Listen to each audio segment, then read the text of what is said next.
I welcome you all and for the last session of the topic entitled as a basic cell and membrane biology course. And today we are going to cover one of the interesting aspects of how the virus infection around, like say, the cellular shaping, where the cell fusion is going to be involved, as already covered in a couple of lectures. They manipulate the membranes during the course of cellular shaping or the virus infection process. So we already have been through with the previous lectures at some point, our cell is a compartmentalized organ cell system. And at the organelle level, means it's further membrane compartmentalized and undergo the process of say the huge membrane shaping, which is going to be supported by the involvement of your different curvature generating proteins.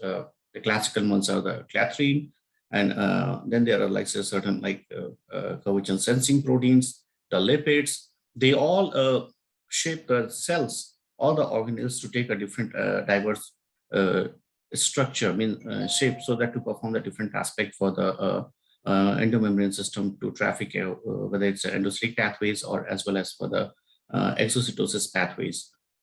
So, and what here we will try to see in today's session is how, whenever there is a kind of some cellular shaping taking place, or when there is a kind of a pathogen, for the interest in the sake of the time, pathogen here, I mean, say we will restrict ourselves only to some of the viruses, because we are not able to delve and go into details for all of them. So only restrict ourselves with the viruses. So how they just modulate this endomembrane system to hijack the host cell, host machinery. So we all know, be it any kind of an pathogen, be it bacteria, be it a virus, be it any parasites, they are all going to first interact at the cell or the outer limiting membrane, the plasma membrane. So we will see the pathogens can enter or hijack the host cell system directly interacting with the plasma membrane, or getting routed with a different endosomal compartment. So it can directly interact with the plasma membrane, either going with the different endocytic pathways, or maybe interacting with the different receptor proteins, which allow to formation of say endocytosis or clathrin dependent or clathrin independent endocytosis pathways, and then is going to be routed to the different organelle as well, where the pathogen, I mean, say virus or bacteria, any kind, it's going to further go for say round and round of the to support its replication and further divide. And then once the virus or a pathogen is going to be replicated, it needs to further get exocytosed, and means to get it to spread, the infection is going to be spreaded up. And there also, it also hijack the different host endomembrane system as well as the plasma membrane system to involve, say, both the entry mechanism, hijacking for the means the replication mechanism, as well as for the spread mechanism. For all the means the three conjugates, we will see that how beautifully these hosts manipulate the membranes to for the better survival as well as for the spread into the host system. So as I mentioned, say a virus, means that typically a virus can directly enter the host cells at the plasma membrane level. You will see a typical example of the HIV, or the virus can enter by the alternative pathways by the endosome, where it can enter into the host cell system by the endocytic pathways. And here at the plasma membrane level, they are going to enter and utilize the physiological pH, and where the virus is going to enter into endolysosomal system, where you have to tolerate a very low pH gradually from top to say the late endosomal level, almost close to the pH 5. So it's say a very low pH, and then virus at some level, say the proteins are going to be activated, and then the viral capsid proteins make the genome to release into the host cell cytosol. And also in case of the certain say non-envelope viruses like SV40, they can directly breach inside say the ER membrane. So yeah, so as we have seen say in our previous lectures that we have gone through with the cell, as well as like say the different endomembrane system, where the huge cellular shaping of the either organelle level or the cellular entities are taking place with the help of the lipids, as well as the different proteins, the curvature generating proteins, and which helps to modulate the cells for the en routing, whether it's endocytic pathways or by the exocytosis pathways, to help the delivery of the cargo molecules in and out of the cells. So utilizing this beauty, our pathogens, they also utilize the same machinery. They just modulate the endomembrane system to hijack the host cell machineries, and um, which helps them for the to invade the cells, which allow the platform for the entry. And then they utilize themselves for the replication, where they divide and multiply. And then they are to spread themselves, they utilize the same platform, where I mean the endomembrane system, to get spreaded to the other cell organ or the cell type. So here's a typical example where any pathogens, be it a bacteria, virus, or parasites, is going to interact first at the cell with the plasma membranes, and then enter into the cells. And then these are going to be routed to the different organelles, be it like say the endosomal pathways, or they can directly, where they can in the endosomal pathways, they can do the fusion by the endolysosomal fusion, and then where they're going to be hydrolyzed. And then also they also go with the Golgi plasma membrane transport, where by the TGN pathways, they are going to be routed again back to the cell membranes. And then the pathogens directly can also invade the Golgi network, as well as where they are going to be routed by the COP2 driven vesiculation formation, and then they're going to be routed back to the where usually they utilize it for the replication, and then they are going to be routed for the different multivascular bodies. We will see that, and then they are going to be either going to be released in the vesiculated format, or where they but off from the cell membranes. So here a typical example reflect like say when the virus is going to infect the host cells, the first pathway can be by the plasma membrane. And a plasma membrane, they can interact with some of the receptors, or they can directly breach the membranes and get invade inside and the genomic material content is going to be released inside the host cytosol. And alternative option or the route is to, like, the virus is going to be endocytosed into the endolysosomal membranes. And as a result, the endocytic pathways, there's a gradual drop in the pH from, like, say, a physiological pH to as low as pH 5, where the virus has to tolerate a low, very harsh environment. And this makes to activate the proteins. I mean, like here, the fusion proteins are going to be activated, and which allow the fusion proteins of the virus to fuse with the endolysosomal membranes and then release the genomic content in the host cytosol. And when they're going to be replicated, and then eventually they are going to be released back. However, in some viruses, like say, which are going to be non-enveloped viruses, they directly reach the first level of the membranes at the plasma membrane, and then they are going to be directly penetrating to the ER lumen. And then from the ER lumen, where they were also going to utilize it for the budding, not for the budding, but as well for the replication, they are going to be routed and means exocytosed and involving, like say, spread of the viruses of the many non-enveloped viruses. So here is supposed to be have a movie, but I was not able to like link it. So I will just show you that movie, that how this virus, the influenza virus, we will just what I wanted to show here in this movie clipping, that means the beautifully, like say, the influenza virus, which is a typical class 1 virus, has been labeled by the different fluorescent dyes, and then a group from the engineers from ATS Zurich, they have been shown that like how the virus traffic and enters into the host cells.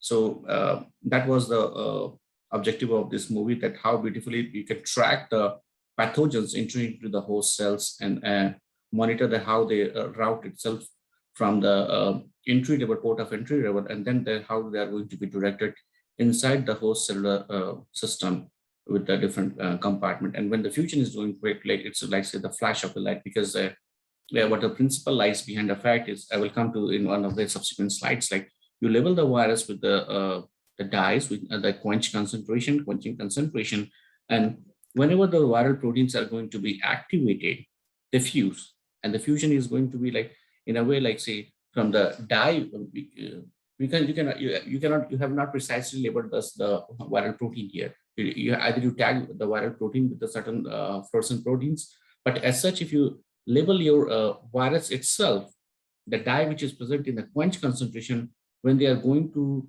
get fused and the fusion with the target cells where it is like say unlabeled, the dye is going to diffuse. And as a result, like say the quench from this stage in the fusion, I per se would allow like say dye to attain itself from the quench state to the dequench state. As a result, the dye is going to fluoresce, and you can see that how the flash of like say the speckles are going to be observed when they are going to fuse inside the endosomal membranes. But I'm sorry, I cannot able to share this video. I do apologize for that. So mainly whenever the virus is going to enter the host cell, we utilize like say the raft-like structures we have already gone through. Typically, what we utilize to what we try to mention that viruses utilize raft-like structures as a port of entry to invade the host cell system. So we have seen the raft study about that. The nanodomain-like organization rich in like say cholesterol and sphingomyelins, and they're also going to be palmitoylated lipids, and which are like say forming a nanodomain organization, which are like say basically the lipid ordered structures from the as discussed by Dr. Saurabh regarding the Singer-Nicolson model, or fluid mosaic model, basically. So these raft-like structures, they support the viruses, the receptor proteins to get recruited, and as a result, like say the virus is going to be they dock and bind with the receptor molecules which are going to be present inside, and not only the binding, but also like say the further curvature generation process, which is going to be facilitated by these raft-like structures in the different pathogen are going to be invading the host cell system.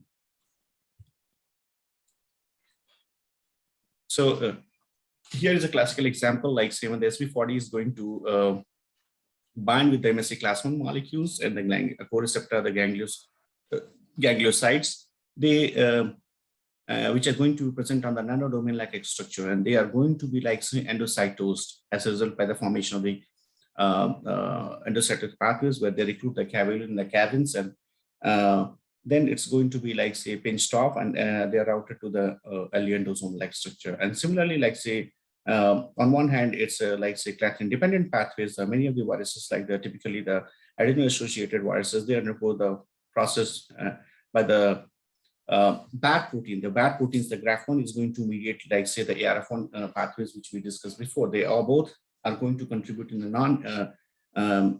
endocytic pathway, non-endocytic pathway of like say the endocytic pathways of the invagination, where the bad proteins are helping to facilitate the tubulogenesis process in the raft-like structures, and eventually the secession of the proteins are going to be facilitated by the crowding of the proteins, and as a result, like say the virus is going to be routed with the classical endoretrograde pathways.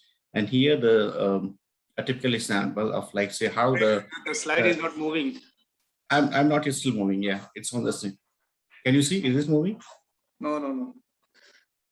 Just I don't know why I'm. Now it is. Now it has moved. Now it is moved. Okay.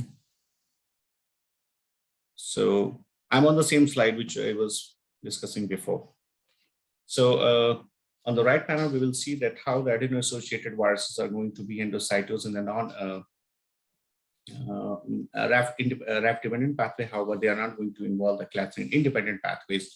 And this is going to be facilitated by the GRAF proteins, which is a kind of a bad proteins. And as a result, the tubulogenesis, the virus is going to be internalized into the these tubular-like structure, and then pinching off is going to be facilitated by mostly by the crowding of the proteins, and they are going to be routed to the endoretrograde pathways to further release into the host cell cytosol. Similarly, for the other viruses as well, like for the KSHV, they involve like say RAF-dependent macropinocytosis, and here the role of like say your unlike the clathrin-dependent pathways, they are going to wrap up around your viral particles, and the lipid raft, when the virus is going to bind with your initial receptor molecules, they have an alternative with the both the raft either going with the microspinocytosis pathway or by the clathrin-dependent pathway, which is going to be the cell type specific, and as a result, when they're going with the macropinocytose, and they are going to be facilitated by the actin-rich F-actin structure, which is going to be polymerized. Actin polymerization facilitates the wrapping of the outward invagination of, like say, the structures which facilitate to wrap up around the pathogens, and then they are going to be forming a bulk drinking, which is like say defined as the bulk drinking of the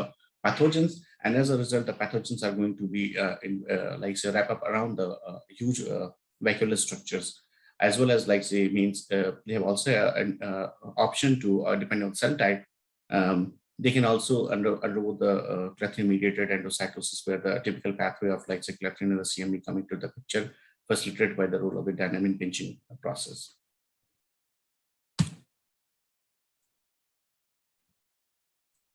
This time, for some reason, it is so. The HIV, which is like say GP41 is the envelope proteins, and 41 and 120, they bind with the receptor molecules, the CD4, and they eventually recruits the CCRX4 molecules, and as a result, they are going to bind and recruit, like say the formation of the nanodomain-like structures, and this is also taking place at the physiological pH.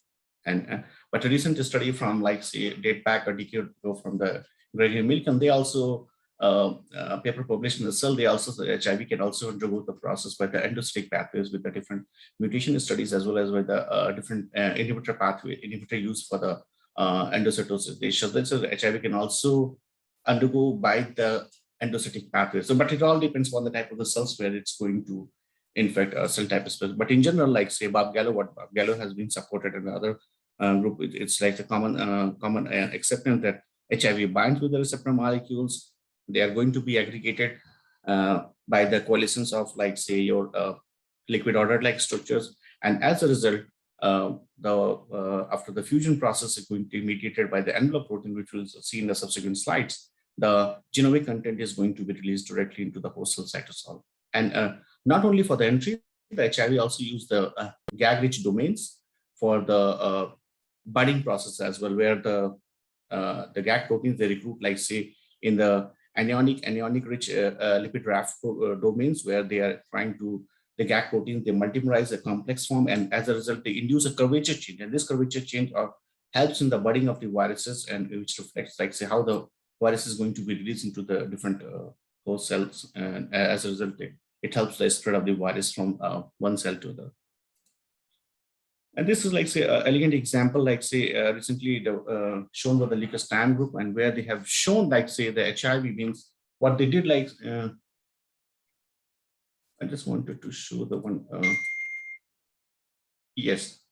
Before, sorry about it. This was one of the video movies which I was not able to share, but the essence here is like say. You label your virus. What are the different methods? Like say you can use the fluorescence kinetics of your virus fusion. So one is by the you go with the like online spectrophlorimetry, but other is the movie was reflecting to show you like say how the virus is. You can track with the live cell imaging. You can track with the live cell how the virus routes to the different cell site. You label the virus with like say the dyes, and here is an R18, which is like say label the dye in a quench state. You just label them and then allow the binding with the target cells. And typically, I will get back to it like say HIV, here the influenza viruses, HA protein, they bind, but at the physiological pH, they are not going to be activated. And once a low pulse is being given, they undergo there's a priming of the fusion protein, the HA proteins, and as a huge conformational change allows like say the dye which is going to be present in a quench state of the viral lipid bilayer, they get diffused on, like, say, the target cell, which is unlabeled. And as a result, you see the increase in the fluorescence, and that's to be monitored by the online spectrophotometer. And here the typical image represents like how the pH dependency helps in, like, say, to monitor the rate of the fusion of the viral protein. So the same thing was done in the slide here, where the HIV means the HIV proteins was like the proteoliposome for the fusion protein. The fusion proteins were created with an HIV, and the target cells here was your GPMV vesicles, giant plasma membrane vesicles, which I think was very beautifully discussed by Dr. Saurav as well. And these are going to be the one which have, like, say, your ordered and the disordered state, and reflecting the typical RAF-like structures. And as a result, what we conceive to see, like, say, the HIV, the labeled proteoliposomes, you label with them with a different fluorophore, either you label with the content labeling, or you label with the membrane labeling, and allow them to have, like, say, bind with the target cells. And what you find, what this study find, like, say, when the target cells were allowed to bind in the, like, say, the ordered or the liquid ordered GPMV vesicles, the affinity was more prominent at the interface of the disordered and the ordered state. So unlike not only having, like, say, with the ordered state, and I will come back to it. What happens, like, say, when the HIV fusion proteins, envelope proteins are going to bind with the interface region of the LD and LO regions, the hairpin pulling helps, like, say, to bring the two proteins, two bilayer close to each other. As a result, when it's only pure, when the binding is only close to the, only mediated by the disordered state, they don't proceed for the fusion. It's just, like, say, going to, like, say, the viral proteins are going to be present in a docked state. But when they are, like, say, at the ordered state, which is, like, say, means the nanodomains are there, but they are, like, say, more, like, say, not well that too organized, means still the coalescence needs to be more prominent, which is not subsidized here. And for this, when this step is followed by the hemifusion stage, means initially the outer bilayer mixing takes place, and then followed by the fusion pore expansion stage.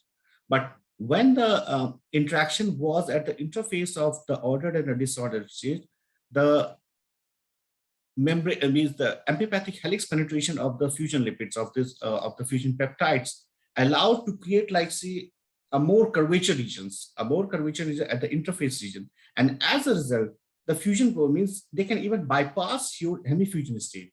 So what we, like, say, infer from here is, like, say, when the binding of the fusion proteins are going to be at the interface of the ordered and the disordered state, it means at the lipid raft boundaries, in fact, the outer periphery of the boundaries, it's easy, it's like, say, helpful for the fusion proteins to minimize the energy intensive barrier, to overcome the energy intensive barrier, which is facilitated with the outer means hemifusion state, and even the pore expansion. And this pore expansion, which is quite a more energy intensive stage, it's going to be overcome by when the, like, say, by these proteins, which helps in the wedging of, like, say, getting inserted into the bilayer membranes, and that helps, like, say, the facilitating the pore expansion in a more easy manner.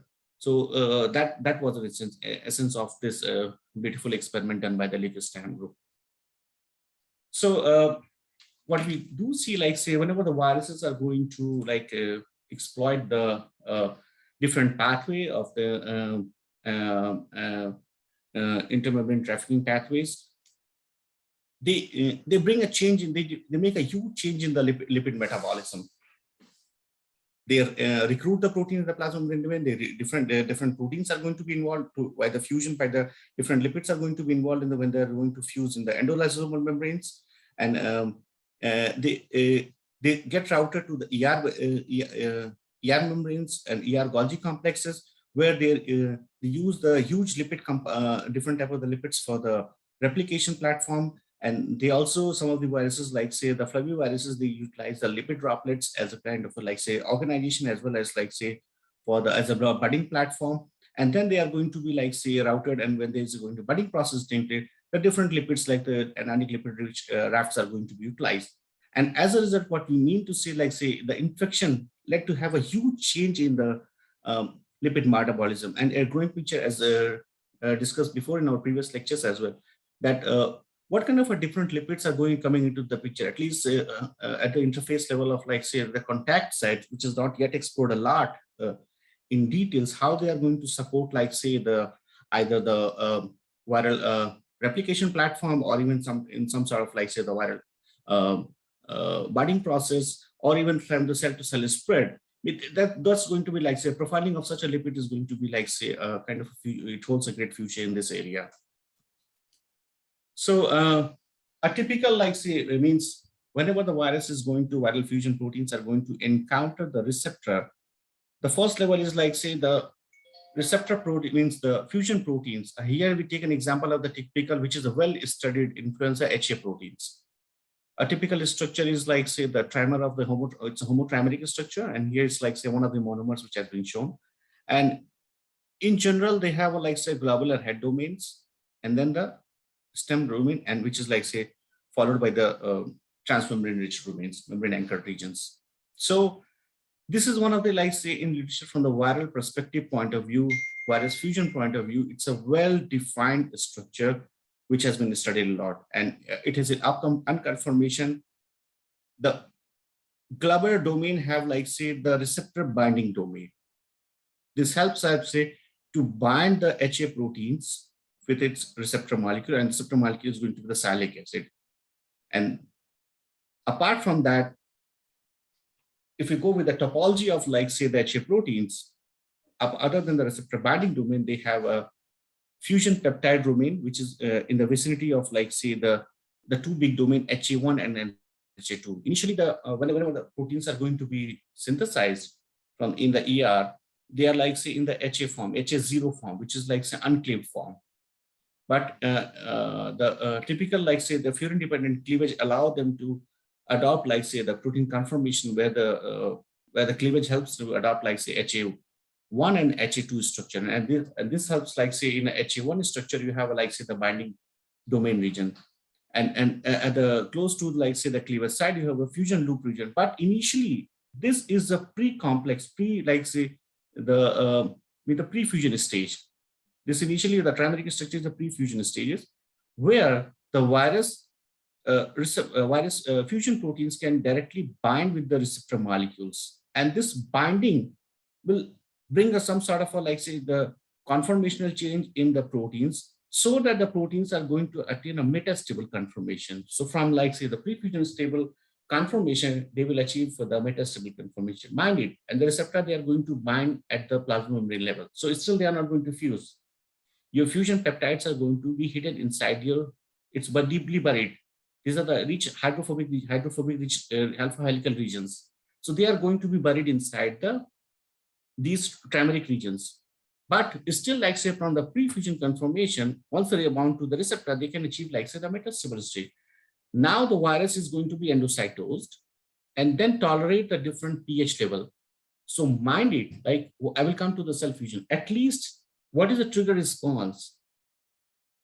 Whenever every, like, say, the viral fusion proteins, there is, to get it activated, they need to have, like, say, a trigger response. And the trigger is, for the different type of the viruses, the trigger can be either low pH, temperature, receptor binding, cleavage. These all, like, say, the different factors, or the calcium dependency. These all, like, say, are the factors which prime the proteins to get activated and do the job. And the job here is, like, say, at the very first level is to fuse with the membranes. But however, the site can be different. Typical, like, say, HIV fusion is going to be activated once it binds with the different receptor and the co-receptor, and then it's going to be activated. But here, like, say, in the influenza HA model, the low pH is going to be activated. So now the virus is going to get routed to the low pH level. And once it fuses with the endomembrane system, and the moment it's going to, like, say, tolerate and get, like, say, exposed to the low pH of 5, the fusion peptide domains are going to get exposed off. And then this get inserted into the target membrane, which is where it's going to be the endolysosomal membrane. And as a result, they undergo the fusion process. So what we see now, they adopt, like, say, this is going to adopt, like, say, the post-fusion conformation. So pre-fusion conformation, intermediate is going to be the metastable conformation. And then it's going to be your post-fusion conformation. So it's a huge protein refolding from, like, say, the early pre-fusion stage to the late post-fusion stage. So the growing, it's like, say, a kind of like emerging hypothesis is like, say, it holds a great promising option, like, say, whatever the kind of an neutralizing antibodies we are targeting, most of them are being targeted with the receptor binding region of the, like, say, the different proteins. And here, like, say, the typical has been shown for, like, say, the different transmembrane membrane topology for the different proteins, and where the first part is, like, say, the S1 region is no power.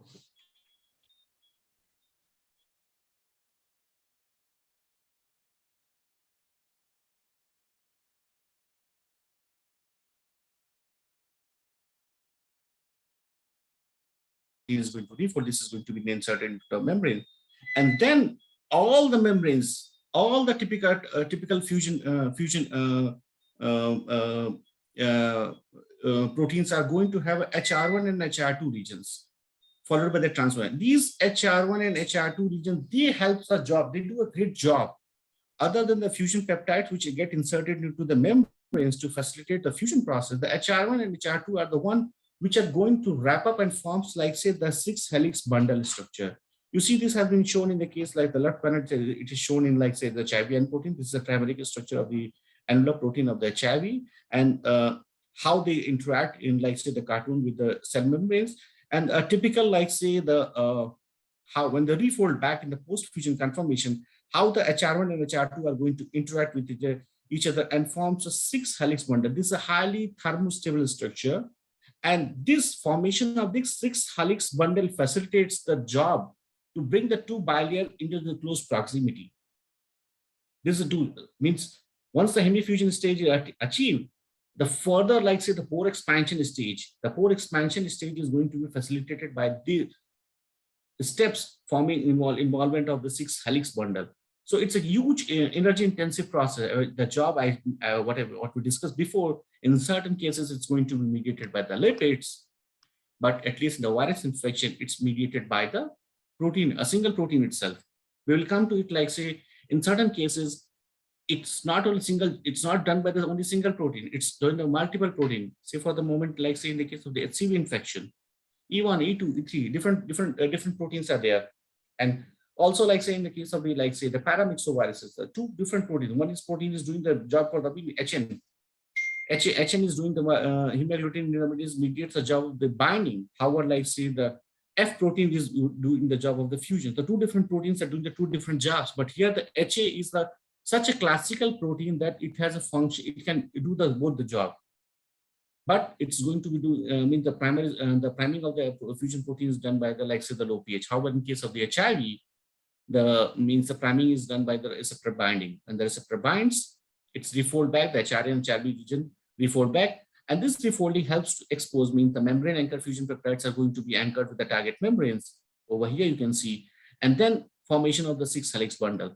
So this 6 helix bundle is the one thing which is pretty common all throughout the class 1 fusion proteins of the different viruses. And here, that's what here the, like, say, the group from, like, I'm not able to recall the name. It's a very elegant group for the virology from serum in serum Paris. I'm not able to recall. He's a very well-renowned virologist, and that's what he tried to mention here. Like, say, even in the case of the coronaviruses, also the pre-fusion structure, from the pre-fusion structure to the post-fusion structure, most of the structure we need to identify what are the kind of, let's say, common conserved structures, and the structure means the 3D structures where the antigenic sites can be identified other than the RBD regions. So that can be the more potential upcoming vaccine, means the target for the vaccine, to design the target vaccines, because those are the one where we can design, like, say, the universal vaccines if they follow, like, say, the same topology of the protein refolding from the pre-fusion state to the post-fusion state. Similarly here, means a very good example was being suggested by the Peter King, who was, like, say, sometime a director back from the Merck, and he designed, like, say, the short peptides targeting the HR1 and HRV region. And these short peptides, they interact while we apply in the, like say when the virus is going to bind or when the virus is going to fuse, you apply these short peptides, these peptides are going to interact with an HRV and HR2 region, and then this will prevent this formation of this 6 helix bundle. And that's what we show the T20 as a T20 and the Aphrodite, the two short peptides, and like say that was being proposed by the Petrochem. So similarly, in the coronaviruses, the structural transition, like say when the Dr. Verma, yeah, we are at slide 10. You are at slide 10. Oh, I don't know. Oh.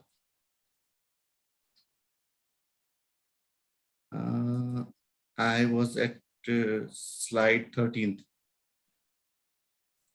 So this was the slide you mentioned. Yeah, here, yes. So, but I was discussing on this slide. So, okay. Maybe I will go like this only so that you can just prevent for the sake of the time. So shall I go back with this one stage? No, it's okay. You carry. Yeah. So so that's what like mean here general topology. Maybe I will just try to comprehend here. Like say for any fusion proteins, like say the for the viruses, which is going to mediate the job of like say the fusion process.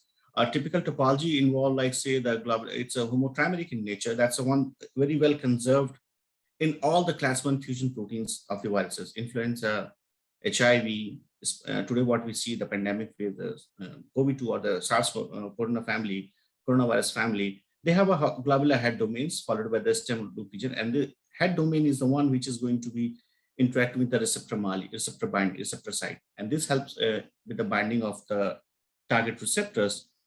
And depending on the type of the different viruses, the receptor binding or the different conditions, like a low pH, as I mentioned, the calcium, they all can prime and activate the viral fusion proteins. So that the priming helps, like say, the proteins from the pre-fusion state to attain the post-fusion state. Means post-fusion is the terminal last stage where the 6 helix bundles are going to be formed. As a result, the fusion peptides, which are hidden inside, like say deeply buried inside the pre-fusion conformation, they get exposed. You see one of the in one of the mono, they get exposed and they get membrane anchored. And as a result, they hold the membranes. And then the one membrane here and the one bilayer membrane in the wire. And then they will try to like say wrap up around, like say form a sig. They will just try to drag this side on the, just imagine they pull the two membranes close apart. So you have two balls, you just put like say the one sort of like say the clip you have, one another clip on the one ball and one another clip on the other ball. One ball is going to behave like a virus, one ball is going to behave like a target cell. So now if you have like say the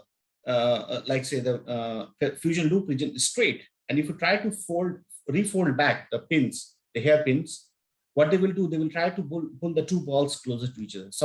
Visualize something like that. So that the job is being done by the fusion peptides. So as a result, we see the huge structural transition from the pre-fusion state to the post-fusion stage. And during this structural transition means, other than the receptor binding region, which are present in like say your either typically HA proteins, the receptor binding region, or in the coronavirus, the S1 region, the fusion peptide is the one thing which is pretty common. We need to identify, like say, means to design a universal vaccine or to determine the new antigenic sites. The fusion peptides are the one thing which are going to be common all across the different viruses. What is the kind of like say the similarities? How close are the one needs to like say identify such things, and then followed by the HR1 and HR2. These HR1 and HR2, as I mentioned, they help in like say the refolding and the formation of the helix bundle. Visualize like say your protein, which is like say initially the trimeric structure. This helps to bind with the receptor molecules. This is a cartoon representation. These are the three homotrimers, which are like say initially in a here represent like say when the fusion peptides is already split. Fe is the fusion peptides, but here it's in an unbounded state. So this represents like say for the HIV and proteins in the pre-fusion stage. But from how about when the receptor, they are going to bond with the receptor, there's a huge structural transition from the pre-fusion followed by the like say with the different intermediate stages they achieve, like say, to adopt the post fusions. And the one is the post fusion structure. What happens is like the fusion peptides are already getting inserted, as I mentioned, in example of the like say the two balls hooked by the hairpin structure. These are the HRA and HRB region, which are going to be present all across like a different family of the viruses. They pull and they form a 6-helix bundle. And this is going to be like say highly thermal stable structure, and they help to do mediator do. They bring the two bilayer membrane. They do the job of like say do energy minimization. As a result, they facilitate the merging of the two bilayer membranes. And rat panel represents the same thing, where the crystal structure of the spike proteins has been documented for the coronaviruses, as well as like even the post-fusion structure is there. They form the HR1, HR2, they form the 6-helix bundle structures. So a future vaccine or universal vaccines are going to hold a design targeting such a like say the fusion intermediate level, fusion intermediates antigenic site. But it is challenging because to capture such a stage itself is a very daunting task. It's easy to like say the capture the binding regions, but the active fusion antigenic site, it is challenging. And as well as like say capturing the means the even the 6-helix bundle, which is like say going to way too late, but still like say capturing that structure itself is a like say a daunting task. So here is like say the again, which I think I mentioned before, like say what are the like say the approaches to measure the viral fusion kinetics. And means here the different fluorescent lipid probes are there, which you allow you to label your different like say the viral particles, or you can use a different liposome, proteoliposomes, to label your virus or the proteoliposome of interest, and then allow them to bind with the target cells. And here the typical example of like say the influenza viruses, which is living with the RAT in the quench state, means in the quench state, they are going to be like say not fluorescent. They are so tightly packed. And the target cells, the simple target cells for the influenza model is going to be the RBC, which is like say decorated with your salicylic acid. You allow them to bind with the means the RBC are going to be unlabeled, which is going to be the target cells, and then you label you have a labeled viruses altogether, and at the pH of 7. Means here your HA proteins are going to be inactive. They are in the bound form. And now you drop down the pH. The moment you drop down the pH, you will see the fluorescent probes moving from the bilayer membrane of the influenza, means the virus, to the target cells. Means it suggests like say the virus is fusing, because due to the mixing is there, means these R18 are going to label like only the membrane. They are not going to like stay inside. So it means the membrane mixing is going to be suggested that the virus is fusing.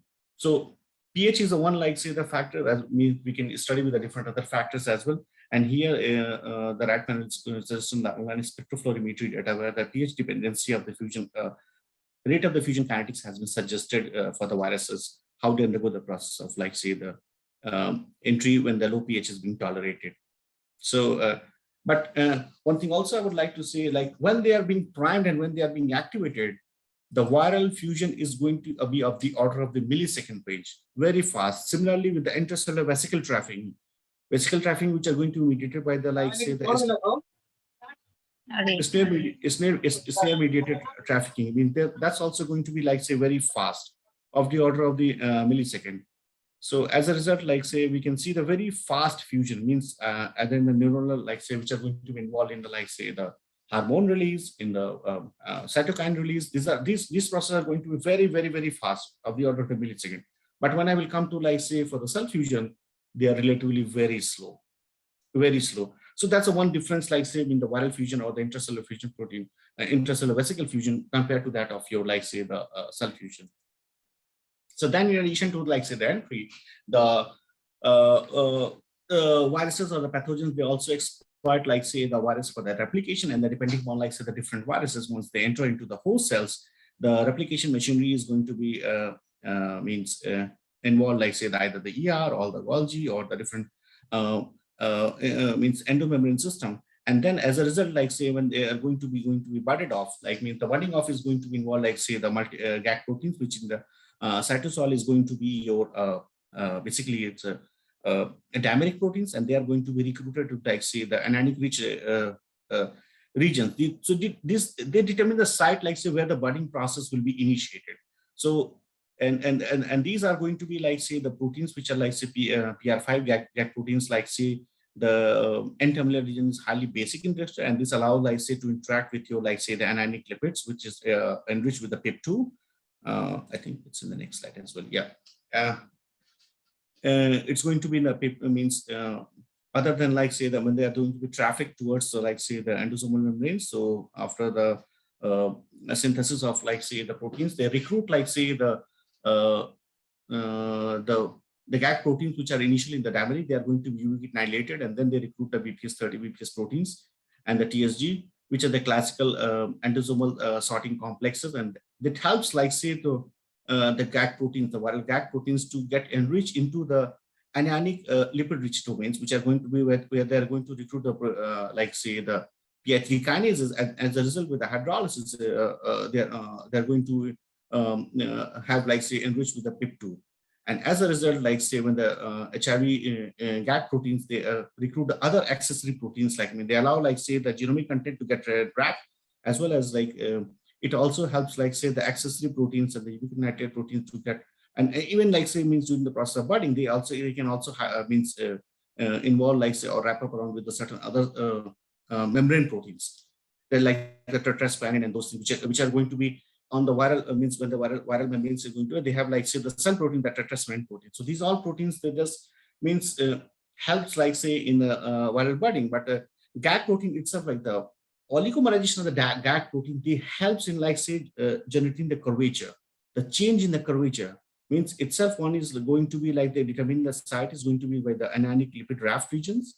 Those are the site where the viral proteins are going to be budded off. But the oligomerization of the GAG proteins at the means these lipid raft sites, they helps in, like, say, the outward invagination, means they helps in, like, the bulging of, like, say, the of the lipid bilayers. As a result, the huge change in the curvature, and which also helps to, like, say, the recruit other proteins, and finally the pinching off is being done by the other accessory, I would say, like, say, the bad proteins over here.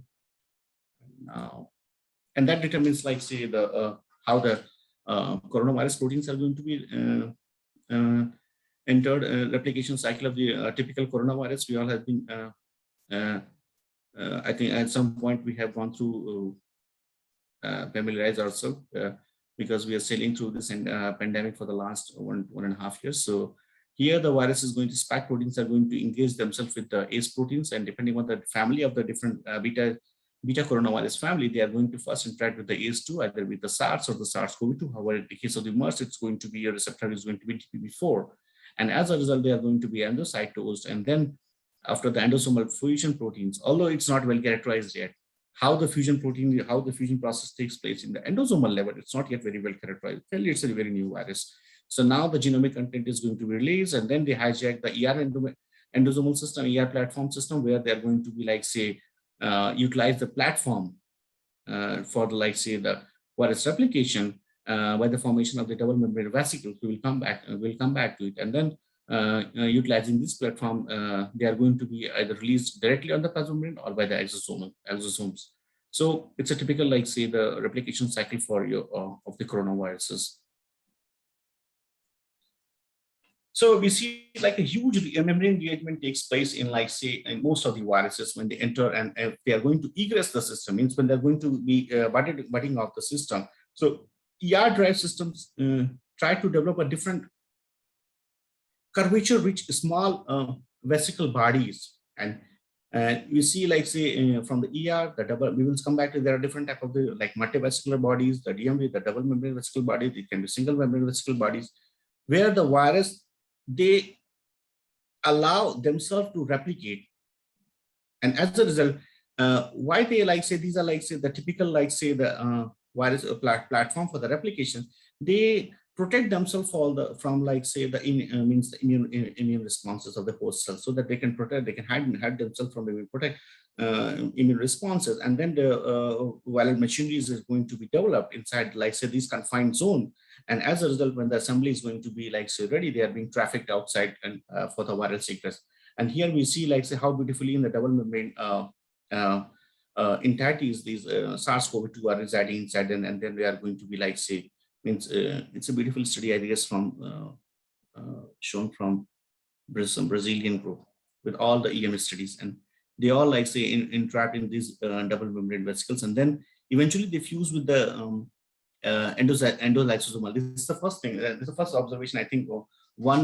Not I have not taken the picture image from that one, but that's a group somewhere from the NIH where they have shown like say means these vesicles are also going to fuse with the like say your lysosome, and then they are going to deliver your COVID-2 vesicles for the egress of the viruses from the plasma membrane.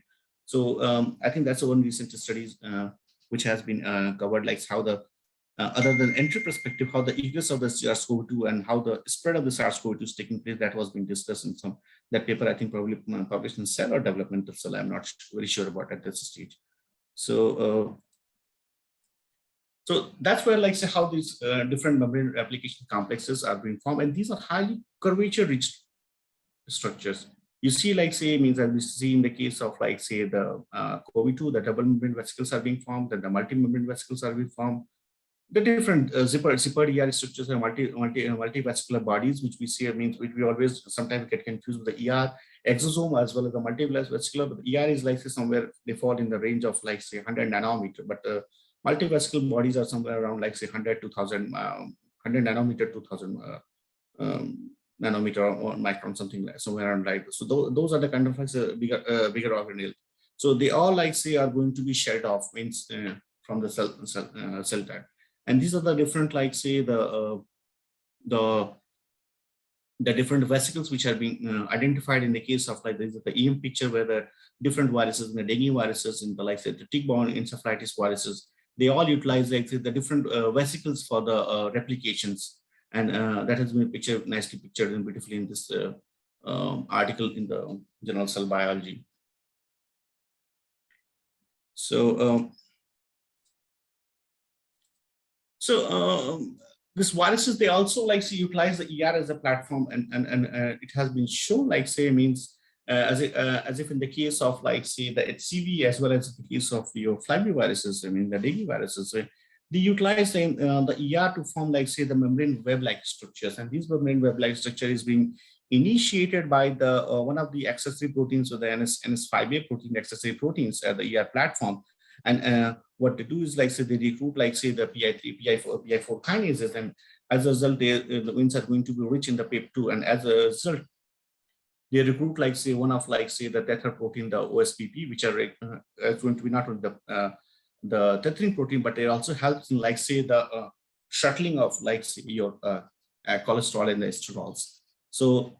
And that was like say the first observation in conceived before, but now as we know, like say after the study done by like say means a number of the beautiful elegant studies at the MCS or contact site, these OSPP they are going to form like say the a membrane contact site regions in like say the ER and plasma mitochondrial membrane and ER and mitochondria and ER and plasma membrane level also. So among ER also like say they helps like say the shuttling of like the sterols, and this helps like say the formation of these membrane web-like structure.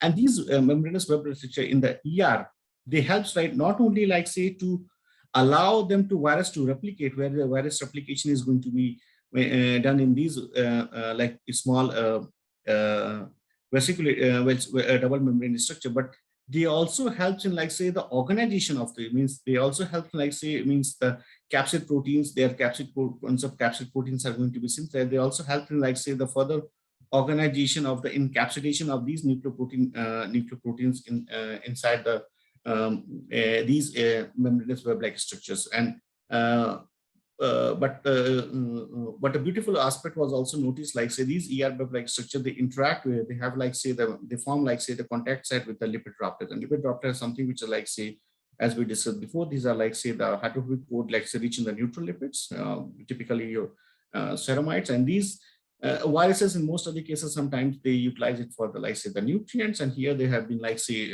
synthesizing it for like say the capsid proteins, and these capsid proteins are going to be encapsulated, and then they are going to be like say means the replication machinery, they are all going to be encapsulated inside the ER membrane web, and then they are going to be HCV particles are going to be secreted outside. And this is like say a kind of a broader picture that these virus-induced contact sites can be either driven by like say the PIP2 driven PIP4 driven, or maybe like say means by the a protein itself. They are going to drive the formation of this. And one of the excessive proteins, they just try to recruit and form like say the means the invagination of these allow excessive proteins to form like say the curvature rich regions for the double biliar DMV vesicles. And as a result, like say these small vesicles are going to be like say enriched in like say the contact site regions, and so that the two contact sites they are going to be like say tethered by like say the ORP and OSBP proteins, which we discussed. And as a result, like say they allow the trafficking of like say the strong molecules across like the two biliar membranes, which are in the port pocket. And here it comes in the in contact with the ER and LD contact sites. And similarly, or the other alternative is the replication organism is driven by the transfer of the PI4 PU kinases, where they are going to like say enrich like say they are going to be enriched with the PIP2, and as a result the PIP2 they allow like say the activation of like say the OSBP to transfer the strong molecules, and as a result the replication organelles are going to form and they are going to the ER is going to wrap up around them. They are going to form like say the encircle replication organelles, which are going to be either the biliar with the different means as was discussed, like say it can be double vesicle membrane, or it can be multi membranes. And these are like say the EM pictures, how they show like say when the ER is in contact with your peroxisomes, the spheral molecules under which inside which the virus is going to like say the replicate, they are being like say being scanned like say with this contact one after the other, like means. And this is this contact like say allow like say the trafficking of like say the of your cholesterol and the sterol molecules individually into the spherules, and as a result they just try to like say the different replication entities are being gradually developed in the case of the number of the like say the flaviviruses.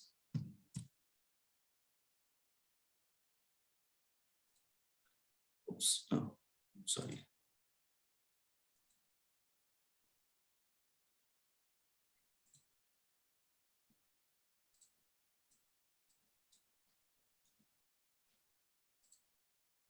So, but other than the route, the typical viral budding mediated by the different viruses, like there are the other routes of infection, means the virus spread also means. Oops.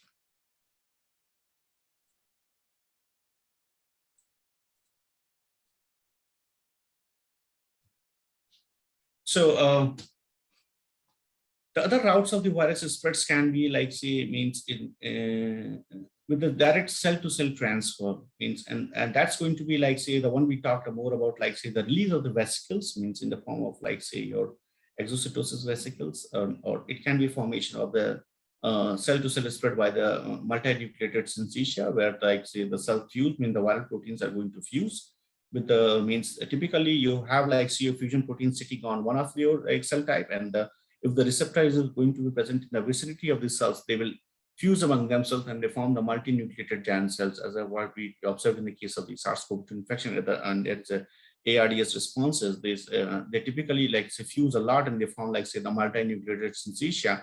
And this helps like say the viruses to spread from the one cells to other cells, means the non-infected cells directly.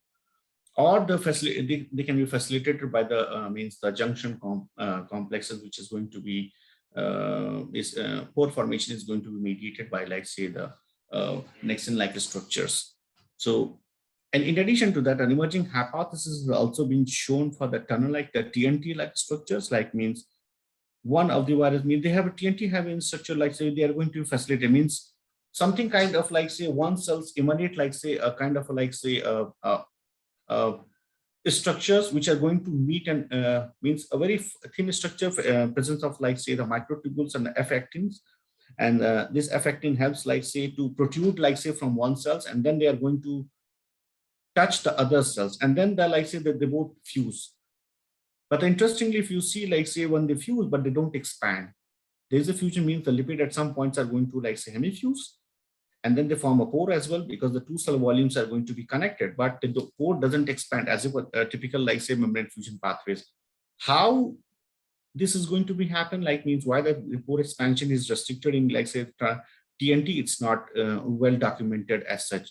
But these all alternative as spread are, like say, means whether it, like say, the released by the exosomes or by the released by the, like say, the syncytia, or released by the apical junction or the TNT, it facilitates, like say, means why the virus is going to, like say, utilize other than, like say, the typical membrane budding process to enhance the infectivity. Enhance the means the virus as such, like say, means as the typical single particles in the exosomes, like say, or maybe like say in your means multivesicular bodies, I would say, not exosome, means I would like to reframe my sentence. And then, like say, either by the syncytia or by the TNTs, they are going to, like say, means present the, like say, multiple viral particles are going to, and when they are going to be, like, in some cases, like in the form of, like say, biofilm, also in case of certain bacteria, means the infection entities are going to be, like say enriched, and when they're going to be trafficked in, like say, they're released into outside the host cells, they are going to spread, means in, like say, means with a high MOI infection, and they are also protected by the immune system. So one thing is, like say, they are not going to be recognized by the immune system if they are going to be, like say, means they're not directly released, whether they, like say, wrap up into this such a restricted structures, like say, be it syncytia, be it, like say, your multivesicular bodies, or be it TNT like structures. And other is, like say, means they have a high MOI value, a high MOI multiplicity of infection. As a result, like say, more and more number of the entities are going to infect, like say, with a high probability, with a high probability. Other than that, like say, means in the case of the vaccinia viruses, means the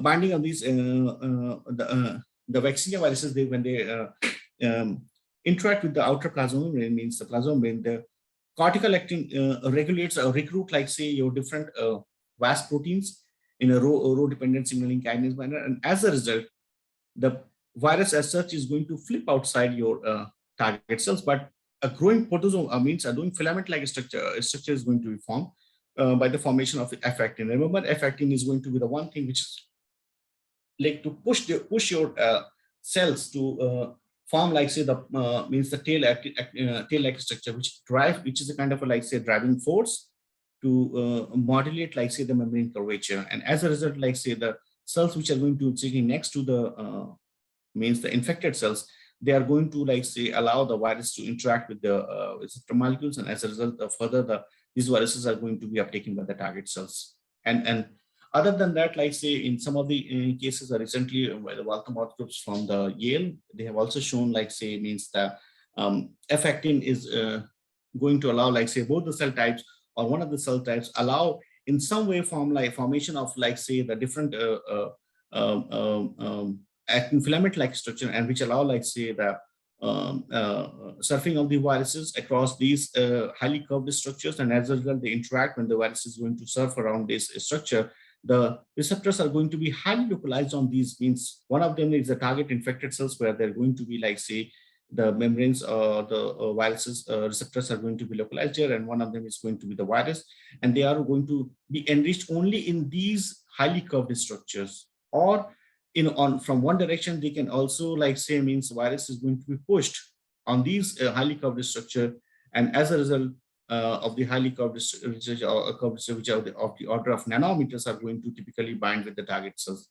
Or there is, like say, the kind of a webbing or like webbing structure formation in these filament-like organization, means a multiple, like say, highly curved structures are going to form on itself in these filaments. So either means the vesiculated formation, or in, like say, the web-like pattern is going to be formed, where the typical, like say, the virus proteins or virus assembly is going to be organized in these places, and as a result, like say, the virus bud off, and like means they bind with the target cells, and as a result, they directly, like say, means fuse with or are going to be endocyted with the target cells, and this all helps, like say, in the faster spread of the virus, unlike the classical budding pathways.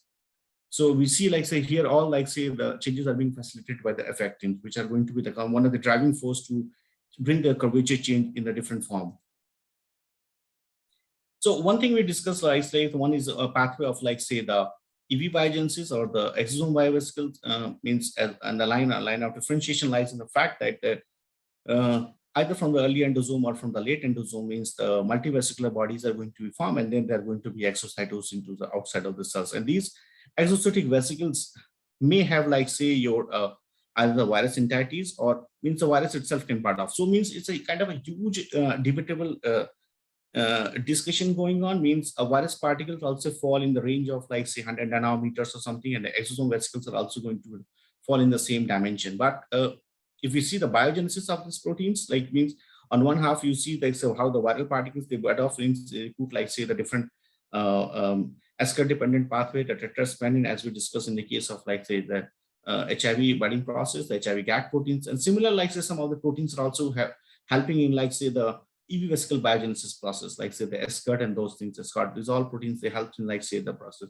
They all typically, when they are going to fuse with me, they are going to depend upon, like, say, the vesicles. When these, they are going to depend upon, like, say, the RAP pathway, and they're going to be these intracellular vesicles are going to fuse with the plasma membrane, either when the virus is going to bud up, or when the means the exosome vesicles are going to bud up. They are going to depend upon, like, say, the snare mediated intravesical effusion, which typically, like, say, means there's a far distinction which one is a virus particle and which one is, like, say, your extracellular vesicles, because in means only the difference we can rely on the fact, like, say, entirety of the virus particle is, other than the envelope proteins, they have, like, say, the full genomic content. And in the case of the extravesical, a huge, like, say, list is emerging. It's a growing picture, it's a growing field where the huge picture is coming. We are again stuck at slide 21.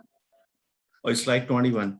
Okay, so maybe the one I discussed here, like, say, this is 22. The one I discussed here was how the actin tail and the filopodia-like structures, they helps in the cell-to-cell spread of the viruses. And that was in the first left panel is discussing about, like, say, how the actin filament helps in, like, say, the one infected cells to transfer the formation of the actin filament to transfer the viruses to the target cells. However, the case of the filopodia-like structures, how the actin filaments or affecting formation helps, like, say, the formation of these viruses when the two either these filament are going grow from both the infected cells as well as the target cells, and the virus is going to surf along these highly curvature structures. As a result, they bound, and then they're going to be uptaken by these highly curved structure, or maybe the infected cells, which are going to be, like, say, rich in the, like, say, the filament like structure. The virus is going to localize at the tip of the growing filament, and as a result they are going to meet and going to be, like, say, fused with your target cells. Or alternative is, like, say, the multiple vesicle rather than the one growing means the tip, the multiple tips, or, like, say, they can form, and then they also can form, like, say, the web-like structure. So we can see, like, say, means this affecting can facilitate, like, say, the spread of the viruses from one cell infected cells to the target cells in a very means fast manner. So these are alternative route. What we discussed, like, say, the different exosomes, or means the multivesicular bodies, or the synthesia. The nutshell is, like, say, they help, like, say, the fast spread of the viruses across, like, say, the target cells, and they also prevent the like, say, to prevent themselves from the immune recognition, I would say. So those all, like, say, and with a high multiplicity of infection. That's the beauty of the system. And to the fact, like, say, what I would say that the most of the neutralizing antibody which has been shown for the SARS-CoV-2 has found to be, like, say, refractory for the when they undergo the synthesia when at the late ARDS responses. These all become refractory, and this is one of the, like, say, means how these are going to be, how these are the same. It's the same protein, but how they are not going to recognize the epitope regions means it's, like, say, it's not yet very clear. So it means either the protein or the activation means how does it means definitely there should be some sort of a conformational change in the spike protein, which is not allowing the same particulate virus recognition in the, like, say, when they are going to be routed by the different, like, say, the alternative methods of, like, say, your infection is spread. So here, like, say, and as I mentioned, like, say, the debatable issue going on with, like, say, the multivesicular biogenesis pathway of, like, say, the infection is spread, where, like, say, a typical means if you see the biogenesis pathway of the typical MBV vesicles, it is from the derived from the early endosome, and then by the antiretrograde form, they are going to be exocytosed and released into, like, say, the cellular atmosphere. And as a result, like say, typical resemblance with like say your virus particles as the exosomes is going to, they fall in the same range. Means in terms of size, it's like say, as I mentioned, means I'm trying to repeat the same thing. In terms of size, they fall in the nanometer range. uh, well protein means a viral protein is going to cover consider like say with the envelope proteins, infectious viral particles is going to have it like say envelope protein along with the full genomic content. However, like say with the means the EV proteins are going to have like say decorated with the sum of like say your viral host proteins as well as like say may or may not be, means it's a kind of a, like say, an emerging picture which is coming up. They can have like say your either viral membrane proteins, or means what I mean by like say the fusion proteins. But a full genomic content is not like say means yet been reported. But I think there was some sort of a review in Nature. I'm not able to recall back.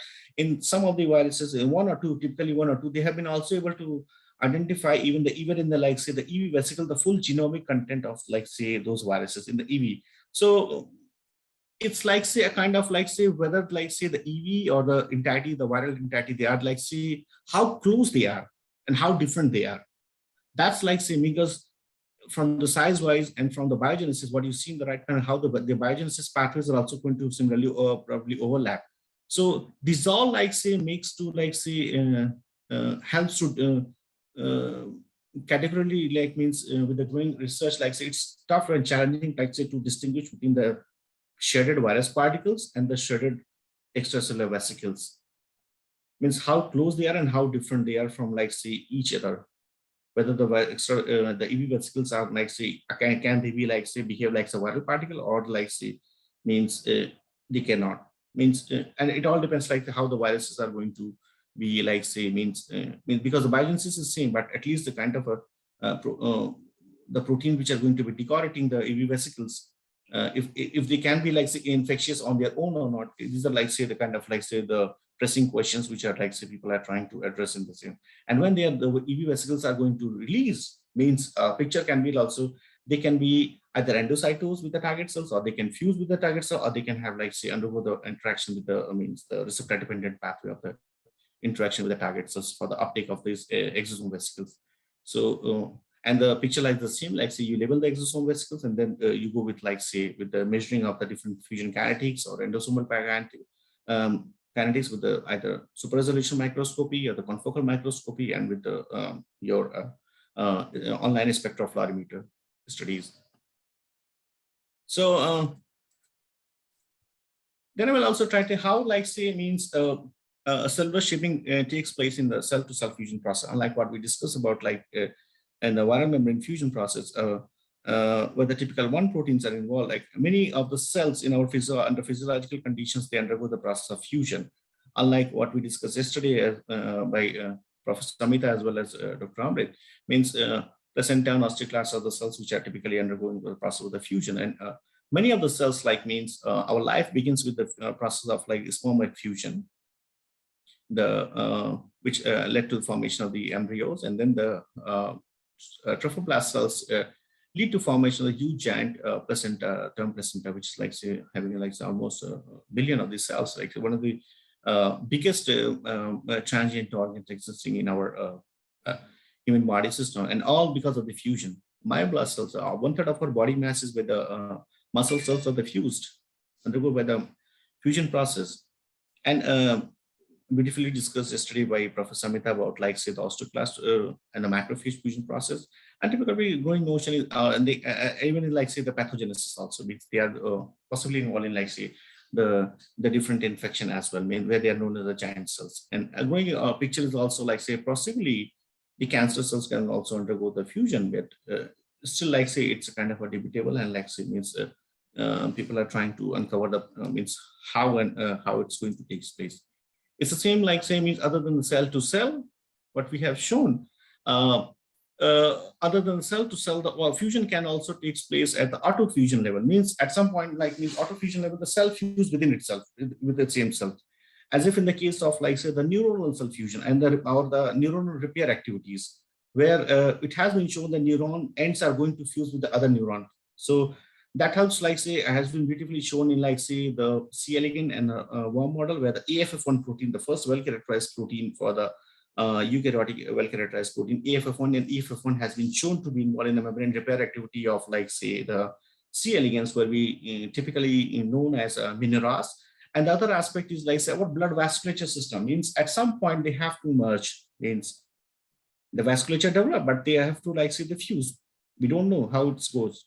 It's like, how this continuity is being established with the process of vascular anastomosis. We don't know in this process. And the other is, like, say, the cleft lip paradigm, because, like, say, it's a congenital birth disorder, but just because of lack of the improper, like, say, the model system, we are it has been challenging to study such the pressing diseases in the physiological conditions.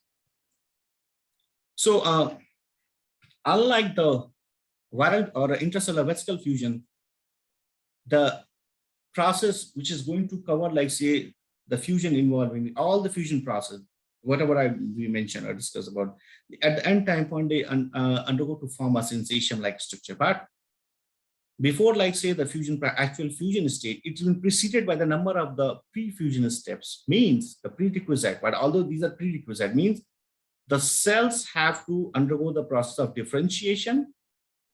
Means their cells are committed, the cells have been certainly directed. Remember, like, say, in the yesterday's lecture, there's some factor, it's a means MCSF and the Rankel dependent pathway that allow the cells to differentiate into that direction, in the osteoclast pathways. Until they are not going to be differentiated, cells won't be primed to, or means attain that state, competency stage to fuse and undergo the fusion. Cells need to recognize, means there should be some sort of a cytokine factors which helps, like, say, cells which are, like, say, competent and which are going to, like, say, fuse. They need to recognize with each other. And in the different cell types, the different factors are involved. And then cells need to, like, say, adhere to each other. Establish a proper adherence is needed. Means in the classical, like, say, a viral proteins, it's going to be, like, say, the RBD, means the receptor binding region engages themselves with the receptor. And that is, like, say, means it's a job of, like, say, one protein. But here what we do see, like, differentiation factors allows, like, say, the upregulation of the different cell adhesion proteins. Means multiple proteins, they helps, like, say, to adhere the two cells together. As a result, what happens, like, say, these all phenomena, at least at the stage of the adhesion, they helps, like, say, to bring the two membranes which are in a close proximity with for the two opposing cells. And for the demarc, means here we have just labeled with the red and the black cells. They allow the membranes to come close below than the 20 nanometer, of the order of 20 nanometer. Beyond 20 nanometer and beyond, especially beyond, like, say, 10 nanometer, I would say the fusion comes into the picture, where the local membrane merger pathway, where what we see as, like, say, outer bilayer mixing, means you see that one when the cells were, like, say, the prerequisite conditions, one cells we label as the red, one cell is in the unlabeled, which we label as a black. But the local membrane level, where the outer lipid mixing, the cells transfer the dye from the labeled to the unlabeled. It means hemifusion is taking place.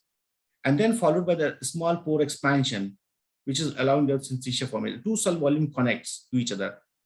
So from a single cell entirety, a bigger cell picture means in all of the cases, like you see, they all form, like, a giant cellular structure. So huge shaping of the membrane is taking place, huge shaping from single cells to such a, like, a giant cell structure formation. So, but the important part is, like, say, this actual fusion stage is preceded by the number of the pre-fusion steps, what we discussed: cell differentiation, secondary condition, and addition. And if we design, like, say, any target molecules which are going to affect here, may also affect upstream, So as a result, means the analysis, whether it's actual fusion proteins or it is an actual addition protein, or it is an actual cell condition, that makes the process challenging in, like, say, to identify the developmental membrane fusion. And the next challenge is, like, say, your actual fusion stage is already very slow. Means take a simple example, like the cells are in a different dividing phase, and they're, like, say, if they're in a different dividing phase, cells will not differentiate at all at the same time, and only few cells are going to fuse at a given time point, because at this time point in space, because at least in, like, say, the biology, not all the cells are going to fuse at the same time. They are not in the synchrony. But if one or two cells are going to fuse, like, in the cell biology, from the cell biology perspective, it is, like, really challenging to pinpoint the exact fusogens. Fusogens are, like, say, which are going to mediate do the job of the, like, say, the membrane fusion. So that makes this process like really very challenging. So, and here is a cartoon representation, what the osteoclast formation has been there. You take like say the monocyte cells, or means a typical like say your cultured raw cells, you differentiate, allow them to differentiate. And you see like say, as like say in the culture system also, like our like say the raw cells take almost 3 days, and even like say the human monocytes, by 3 days, by 9 days, you are able to see like say the pre-osteoclast precursor cells are going to form. So out of the population of like say cells, only few cells achieve that stage. These are not known as a fusion competent stage. They're known as a fusion competent stage. Only few cells are going to achieve that tendency that they will initiate the fusion process, and those are known as the precursor cells. And those precursor cells initiate the process of fusion. And it is challenging. It's like say fall in the range of like say 2 to 5% of the total pool of cells, and that is a big challenge itself, like say to identify those precursor cells and then to characterize them based on like say, because if these, because remember like say means I think when in one of the applications like precursor osteoclast transplantation was being discussed by Professor Amita, but it was challenging. And why it is challenging? It is like say very tough to pinpoint and identify those, characterize those precursor osteoclast cells.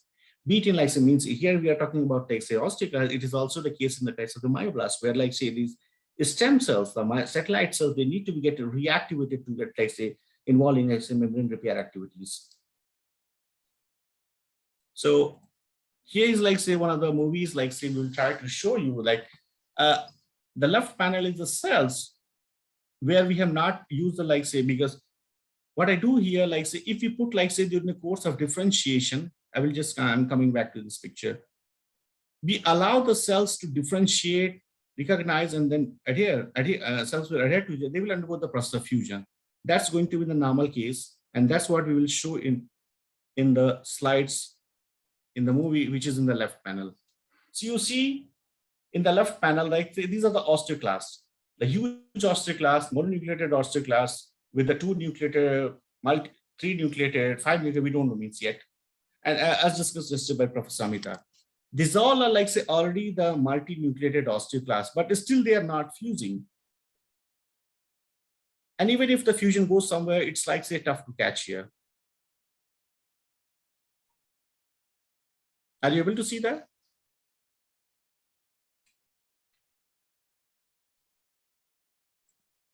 No, movie is not running.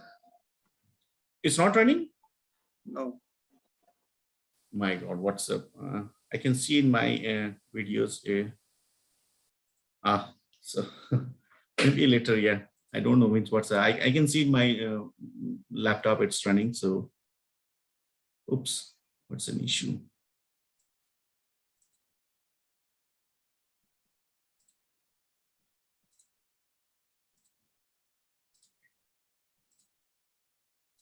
So now you can see? Now you can see? Yeah. Now it okay. is. So that's the left where the cells has not been like say any means they are in the normal condition. They have been treated with the rank ligand, MCSF, and then you see like say existing osteoclasts are there.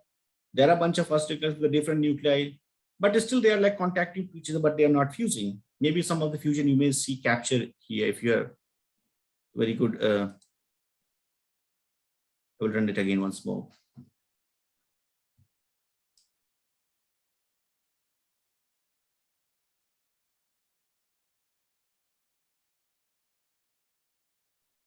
So this is what I mean by this is the challenge of like say characterizing the fusion proteins in the, it is tough to capture that stage and that eventually then protein. So now in the right panel, what we do is like say, I will come back again to the slide. What we do is like say we apply the membrane fusion block, and as a result, what will happen if you apply the block, a membrane fusion, reversible membrane fusion block, mind it, reversible membrane fusion block. What we do is like say in presence of the membrane fusion block, cells will continue to differentiate, they will recognize each other, they will adhere to each other, but they won't fuse because the block is present. And since it is reversible, we know like say we can remove at some point, that depends on the cell type. If you remove that block, most of the cells will be in a situation that they will be in the contact stage, means they have already differentiated, they have established a proper contact. And when we lift the block, we expect to see the robust fusion. And robust fusion, what I mean, well, cells will form a huge immense syncytia. And that's what like means my right movie will try to depict here. Means initially, most of the cells means we apply the membrane fusion block when the most of the cells were in like say your mononucleated and like say early pre-osteoclast stage. Means at the very early log phase of the fusion. We apply the block at that stage. So now most of the cells initially you see here is in the mononuclear. Now we are removing, since it's a reversible block, we lift this block, we wash this block away, and you can see that how robust the oops.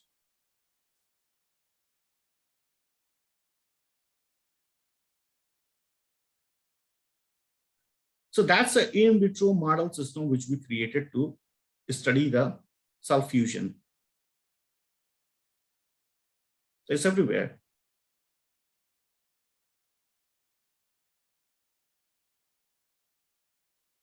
So that's the beauty. Like it means you need to develop like say the means the model instead so that you are going to like say capture the fusion and then like say means the different fusion events. So similarly, like means how the in the case of the myoblast formation, like say means the process of myogenesis, the myoblast fusion means the early embryonic satellite cells, which are going to be your means the embryonic progenitor cells are going to be typically like say PAX3 and PAX7 positive, but like say when they are going to be activated, they are going to be typically like say PAX7 positive and the MyoD negative. And then the activation and the proliferation of these satellite cells, mind it means when they are going to be activated only in the sort of like say injury or let's say normal like say the atypical fusion process in the case of the let's say myoblast fusion, they achieve like say means these all things are differentiation process what I mentioned before like say means and only few cells have this ability, and here they are this ability is with the satellite cells. And what happening like say when the cells are being satellite cells are going to differentiate, they achieve like say the MyoD as a like these are all the marker molecules. These are the marker molecules which help them to distinguish at what stage your means the cell type is in. Now these myoblast, they are in like say satellite cells, they have in the early myoblast. As a result, they have achieved like say the MyoD positive behavior, I mean biomarkers. Cells are further differentiated and they achieve like say the they get like say PAX negative, but the MyoD positive. Still they are MyoD means MyoD positive, but they get like say PAX negative, PAX7 negative, but they are MyoG positive. Now when the cells are fusing, means the cells are going to means these all like homotypic fusion, means the cell type and the same cell type are going to fuse. They establish a contact and they are like means typically most of the cells are going to be myosin heavy chain, which we say the MHC, MYHCA positive. They undergo the process of fusion and they form like say the multi means the myofiber like structure after the fusion process. And similarly, when there is going to be like say the injury process in the membranes, you means what you do is like say you can recapitulate such a system by say by the laser injury or like say on the drug-induced injury, and then try to see how the activation of these satellite cells are going to take place. You injure the myofibers, and then the activation of the satellite cells will help to like say the membrane repair process. Or means you can also isolate these satellite cells and means how the satellite cells are going to behave like say and fuse with the means in a homotypic manner or in a heterotypic manner. I mean already existing syncytia fusing with the your satellite cells, or only the satellite cells, which you're going to isolate it from, like say your model means muscle cells. So these all like say are going to define like say the fusion behavior of this emerging tool of like say the membrane muscle regeneration, which is not yet explored a lot. But at least I will come back to it like say how we focus on like say the cell fusion, and the cell fusions has been what has been most studied, and how to characterize the new proteins, the new fusogens. The well-characterized fusion process, as I mentioned, is the case of like say the influenza, which is a well-documented and studied in the case of like the viral fusogens, as well as like say the snare-mediated fusion process in the intracellular vesicle fusion. They all like say means, but they all like say on one hand, influenza fusion is job is done by the single protein detach. However, like say the intracellular vesicle fusion is mediated like say by the multimeric protein complexes. The complex in the snare proteins, the V snare and T snare, they all like say the multimeric complexes, but eventually they all fuse with the intermediate, the common intermediate to formation of 6 helix bundle. and they are all well documented. We know, like say, the trigger response here is going to the pH, here is going to be the calcium. And they all follow, like say, the same pathway, like say, formation of the structural intermediate of, like say, the hemifusion stock, followed by the pore diaphragm formation, and then the pore expansion. And these are, like say, the representative. These all things are documented, at least in the well character. Now, if some of the new proteins are going to be explored, we need to document to how closely they fit into this system. And one other characteristic aspect is, like say, whenever the new proteins are going to be isolated or being characterized, they should be able to fuse in the isolation. Means what we are talking about, like say, either by the sensation, what yesterday was been discussed by the Professor Amita for the osteoclast fusion process. But come to remember, if you see that this stamp was like a 6-pass transmembrane helix structure. It was found also reconstituted, like say, in a lipoproteoliposomal, but they were not able to fuse with it. In isolation, they were not able to fuse. But if you recapitulate the same HA molecules, and the most of the study which are being done for the snare complexes on the liposome, they in isolation they are able to fuse. So that's a property of, like say, the fusion protein. They should be able to fuse the model membrane in isolation. If that's not, then means as a membrane biologist, we don't consider them as, like say, means the fusogens. And typically they should follow the similar pathway of fusion also, what we discussed, like say, the formation of 6 helix bundle, intermediate stock formation, pore expansion, and how they facilitate. And the myoblast fusion is, like say, means a well-studied, like say, you date back, if you go through the journey with, like say, from 1992 until today, the two recently identified group, like say, while I was back in, like say, UT Southwestern Dallas, Eric Olsen group was, like say, the one to characterize, like say, the myomixer and myomaker. And then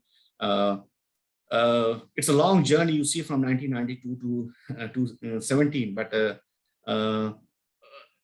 the kind of a story begins away, like say, whenever any of the proteins which were being reported, like say, beta integrin, M-cadherins, or like say, your means the signaling factors, JAM and JC, they turn out to be, like say, cell adhesion protein. People were documented, like say, mean they are, like say, have a fusion, but eventually with the different other groups, when they turn out, they either some way have been, like say, reported to be as a, like say, your either signaling proteins or maybe the adhesion protein. But early was, like say, means as early as I think the first was myomaker here, 2013. The Olsen group from the UT Southwestern Dallas means I'm associated from that group as well.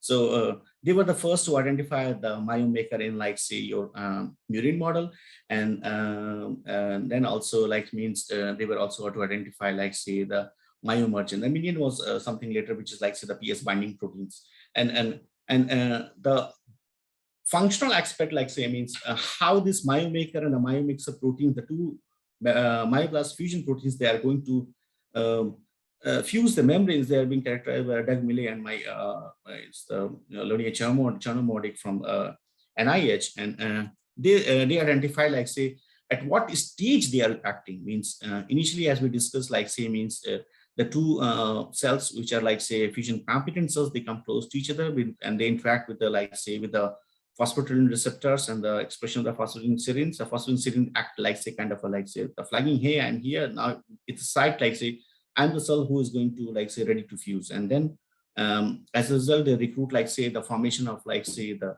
nanodomain like structure, means which is a common principle, and then Rack-Elmore dependent pathways recruit the actin mediated polymerization, and actin mediated polymerization is going to facilitate the formation of the, like say, PLS. I will come back to it. The PLS is a protozoal like structure which has been well considered by the Elizabeth Chen group, who was there as well as in, like say, the UT Southwestern Dallas group, and these are proteins that are going to recruit, like say, your myomaker, the phosphatidylin serine, and like to initially helps, like say, in the bridging of the two membranes, and the myomaker is going to facilitate, like say, your hemifusion formation. However, like say, followed by the myomergin is helping in, like say, the pore expansion is in as the two myoblasts they fuse. And similarly, what has been documented here in the asymmetric fusion process, like say, the two cell types have, like say, the behavior like the similar cells of the myoblast, they can undergo the fusion by the same pathway. But is it the case true with the case, like say, with the satellite cells? Means satellite cells, they need to get activated, and pre-existing, like so, when there's a kind of an injury, the pre-existing, like say, the syncytia or the myoblast, how they are going to fuse, means that means the nature of the localization of the proteins, like say the myomaker and myomogen you need on the satellite cells also, or is it like say it means the activation on the one hand out means these all things are yet to be established because it's a fairly new proteins which has been identified for the myoblast fusion as well as like say the myoblast membrane repair activity. So, and last but not least, I would like to say a very well-conceived model for the shaping of the membranes has been shown that while the cells which are like say the ready to fuse means which has like say the founder cells or like say which are like say the cells which are pre-existing synthesia, only the cells which are like say attain the fusion competency, only the fusion competency out of like say even if in the culture if you try to see the fusion, only few cells will initiate that process.